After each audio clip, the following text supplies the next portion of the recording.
keutamaan salat tahajud menurut ajaran Islam. Dalam Al-Quran pada surah Al-Isra ayat 79 Allah menjelaskan, a'udzubillahi minasyaitonirrajim, bismillahirrahmanirrahim, wa minal laili fatahajjad bihi nafilatan lak asa an yab'atsaka rabbuka maqaman mahmuda. Dan pada sebagian malam kata Allah, laksanakanlah tahajud sebagai suatu ibadah penambah bagimu. Asa an yab'atsaka rabbuka maqaman mahmuda. Mudah-mudahan dengan tahajud itu Allah akan angkat derajatmu tempat yang tinggi lagi mulia. Salah satu solat sunat yang disebutkan dalam Al-Quran adalah solat tahajud. Itu artinya bahwa tahajud sangat-sangat dianjurkan oleh Muhammad Rasulullah. Bahkan dalam Al-Quran ditegaskan secara jelas bagaimana keutamaan yang terdapat dalam solat tahajud itu sendiri. Melalui Al-Quran dan Sunnah Rasulullah serta pendapat para ulama, sangat banyak keutamaan atau fadail, keistimewaan melaksanakan salat tahajud ini. Dalam ceramah singkat ini saya akan menyampaikan ada 7 macam keutamaan melalui melaksanakan salat tahajud.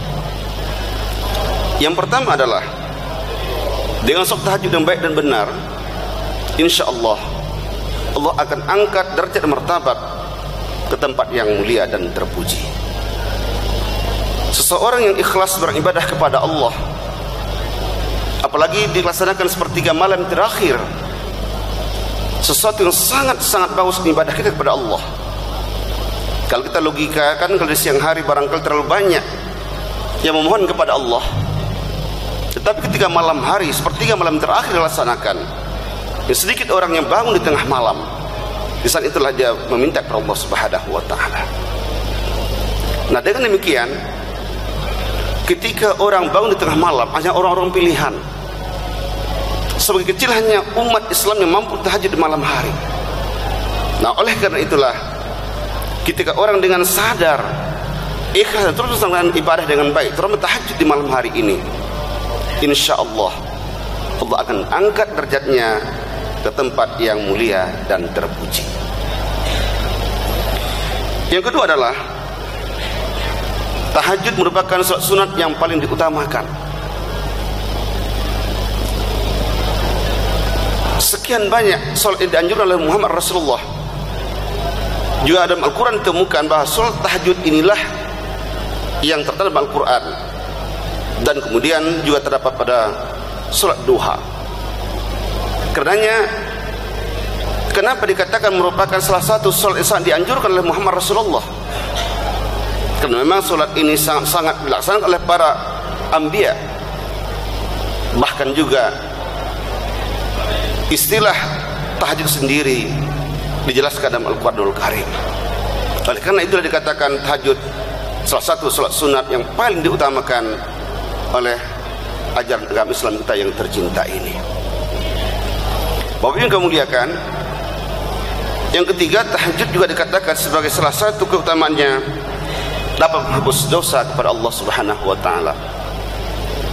Ketika kita rajin beribadah kepada Allah, bangun di tengah malam, istighfar kepada Allah, minta ampun kepada Allah dengan setulus hati kita, maka insya Allah ini sangat memberikan peluang kepada kita. Dengan kekhusyukan dalam beribadah dan berdoa itu, Allah akan ampuni salah dan dosa kita. Hanya orang yang sombong sajalah yang tidak mau minta ampun kepada Allah Subhanahu wa taala.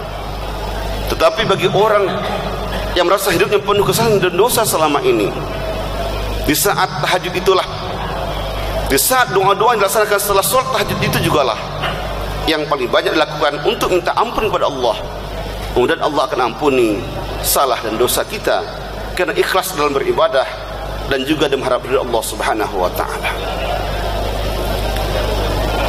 Yang keempat, keutamaan tahajud adalah doa orang yang beribadah. Doa orang tahajud itu Allah akan ijabah. Pada ayat lain Allah katakan, itu pada surah Al-Baqarah ayat 186, wa idza sa'alaka ibadi anni fa inni qarib ujibu da'watad da'i idza da'an falyastajibu li wal yu'minu bi la'allahum yarshudun.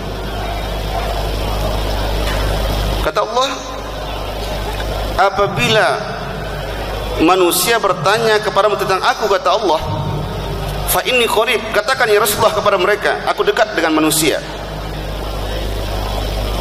Dan kata Allah, aku akan mengabulkan doa-doa atau permohonan para hambaku apabila mereka bermohon dan minta kepadaku, dengan dua syarat kata Allah, yaitu fal yastajibu li wal yu'minu bi. Jika hambaku kata Allah benar beribadah kepadaku dan memohon kepadaku, maka aku akan ampunkan dan bahkan aku akan kabulkan doa dan permohonan mereka. Melaksanakan amal ibadah dan benar beriman kepada Allah dengan tulus dan ikhlas, salah satu isyarat kata Rasulullah, doa akan diijabah Allah Subhanahu wa taala. Nah, oleh karenanya salah satu keutamaan dalam salat tahajud ini adalah insyaallah doa kita akan diijabah oleh Allah Subhanahu wa taala. Yang kelima, tahajud dalam segi ilmu kedokteran sangat dapat diterima karena merupakan dapat melancarkan aliran darah manusia, terutama ketika sujud berlama-lama. Salah satu isyarat Rasulullah ketika sholat dilamakan sujudnya, karena darah mengalir ke otak dan akhirnya tidak dapat menurunkan kesehatan bagi orang melaksanakan sholat itu sendiri, termasuk lama melaksanakan sujud itu. Oleh karenanya kata Rasulullah, dengan tahajud ini insyaallah semakin sehat manusia atau melancarkan aliran darah bagi pelaku sholat tahajud itu sendiri. Yang keenam adalah melalui tahajud yang dilaksanakan dengan ikhlas dan tulus kepada Allah Subhanahu wa taala akan mampu menghilangkan kecemasan atau depresi. Salah seorang pakar di Indonesia berkata dengan psikologi dan konseling, termasuk ilmu kesehatan mental, adalah Profesor Dr. Dadang Hawari. Beliau katakan bahwa orang-orang yang melaksanakan ibadah dengan baik, termasuk tahajud di dalamnya, maka ia akan terhindar dari penyakit mental disorder atau dari penyakit mental yang rusak.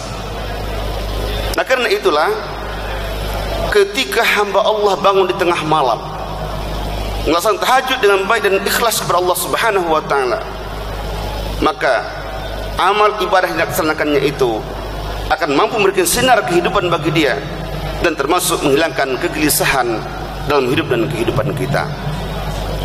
Ketika ada satu persoalan, bukan mengadu sama orang lain, bahkan bukan kita lari ke dukun minta pendapat kepada mereka, tapi laporlah, mengadulah kepada Allah Subhanahu wa taala di tengah malam tadi. Yang paling tepat adalah ketika melaksanakan sholat tahajud itu. Demikian juga apa yang disampaikan oleh Profesor Dr. Zakih Derajat dalam buku Ilmu Jiwa Agama. Beliau mengatakan ada 3 keutamaan agama bagi manusia, atau ada 3 fungsi agama bagi manusia. Pertama adalah agama dapat memberikan bimbingan bagi kehidupan manusia, atau sebagai guidance, pembimbing, petunjuk dan pemberi arah ke dalam manusia. Yang kedua adalah manusia ketika beragama, agama dapat menolong dalam kesusahan dan penderitaan hidupnya. Kita ada satu masalah, satu problem yang dihadapi oleh manusia, maka banyaklah baca Al-Quran, mohon kepada Allah untuk mencari solusinya, serta berusaha dan berdoa, insya Allah akan dapat teratasi.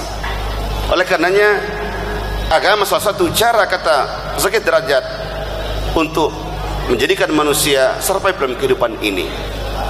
Dan ketiga adalah agama juga dapat menerangkan batin manusia.